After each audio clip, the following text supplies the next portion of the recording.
Okay, I want to show you now how you're going to populate this information because somehow you have to project into the future. So what a budget is, you're projecting what you're going to earn and what you're going to spend.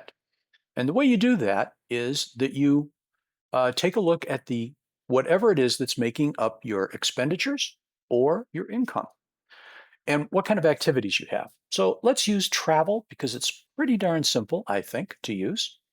And here's our budget totals. So we want to have it over here. So I'm going to go over here and we'll just type this as calculations. And we might want to do this on a separate spreadsheet. We might want to do it offline. It doesn't matter. But one way or the other, you have to get the information. So in this case, we are talking about travel. Let's put that into yellow. Makes it easier for me to spot. Okay, so I go down here and say, gee, what is my travel going to be for next year? Well, let's say, okay, so how do we calculate our travel? The travel just happens to be an easy thing to think about. Well, John's going to Cleveland in June, and that's going to cost us $2,000.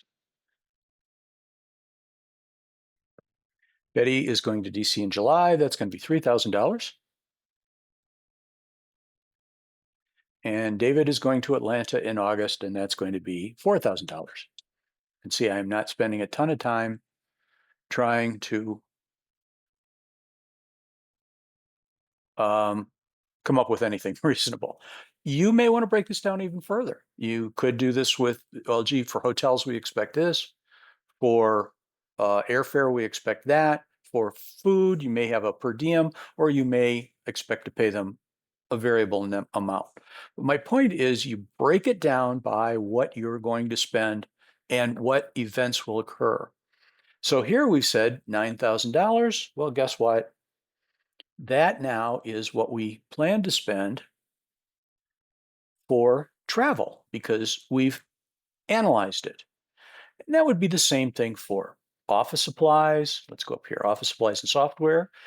Um, Meals and entertainment, which is different than travel. That would be if you're planning to entertain people. The other thing you can do is you can say, well, the most we plan to spend, for example, on meals and entertainment is $5,000. So now what you can do is see whether how close you are to your budgeted amount. You haven't gone through any detail because you don't know how many times you're going to take people out to eat and entertain them. So you put a limit in, which is another way of doing it. So here we are trying to determine what the actual costs will be. And here we're saying this is going to be our limit.